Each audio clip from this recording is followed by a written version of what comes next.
भारत की दुनिया के सामने अपना चेहरा छुपाने की नाकाम कोशिशें। भारत ने मुदाखलत का इल्जाम लगाकर सीनियर कैनेडियन सफारतकार को मुल्क बदर कर दिया। कैनेडियन वजीर आजम के बयान पर भारतीय वजारत खारजा ने रद्द अमल में कहा है कि कनाडा के इल्जामात मुज़हिर हैं। भारत का कैनेडियन सफारतकार को निकालने का फैसला दुरुस्त है।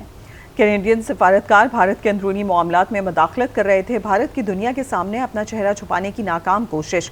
भारत ने मदाखलत का इल्ज़ाम लगाकर सीनियर कैनेडियन सफारतकार को मुल्क बदर कर दिया है। जबकि कैनेडियन वज़ीर आज़म के बयान पर भारतीय वज़ारत ख़ारजा ने रद्द अमल में कहा कि कनाडा के इल्ज़ामात मज़ाक़ हैं। भारत का कैनेडियन सफारतकार को निकालने का फैसला दुरुस्त है। कैनेडियन सफारतकार भारत के अंदरूनी मामलात में मदाखलत कर रहे थे। भारत की दुनिया के सामने अपना चेहरा छुपाने की नाकाम कोशिशें। भारत ने मुदाखलत का इल्ज़ाम लगाकर सीनियर कैनेडियन सफारतकार को मुल्क बदर कर दिया है। कैनेडियन वज़ीर आज़म के बयान पर भारतीय वज़ारत ख़ारजा ने रद्द अमल में कहा, कनाडा के इल्ज़ामात मुज़हिर हैं। भारत का कैनेडियन सफारतकार को निकालने का फैसला दुरुस्त है।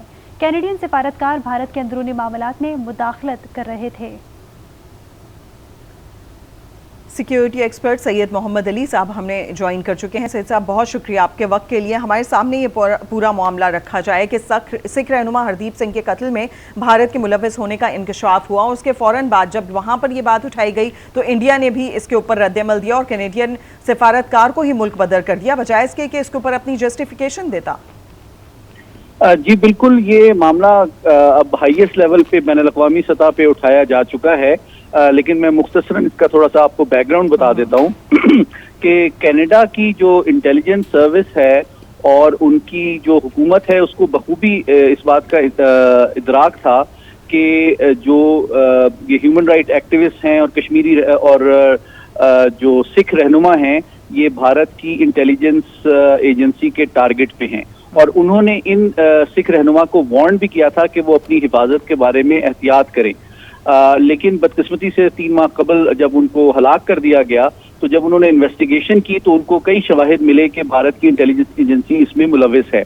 तो फिर कनाडा के जो वजीर आजम हैं, आप जानते हैं, उन्होंने हाल ही में G20 के इजलास में शिरकत की और साइड लाइन पे उन्होंने प्राइम मिनिस्टर मोदी को भी बताया कि आपकी हमें इस इन्वेस्टिगेशन में ताउन चाहिए। लेकिन बदकिस्मती से भारत ने अपनी हटदर्मी का मुजाहरा करते हुए ताउन नहीं किया। तो आखिरी वार्निंग के तौर पे कनाडा ने अपने कौमी सिक्योरिटी के एडवाइजर, नेशनल सिक्योरिटी एडवाइजर और इंटेलिजेंस चीफ को चंद दिन कबल भारत रवाना किया, जिन्होंने भारत की इंटेलिजेंस चीफ से मुलाकात की और उनको वार्न किया कि अगर आप इस मामले में ताउन नहीं करेंगे और उनको सबूत भी पेश किए तो फिर हम कोई स्ट्रॉन्गर मेजर्स लेंगे। लेकिन उसके बावजूद जब भारत ने ताउन नहीं किया तो ये आखिरी लेवल है।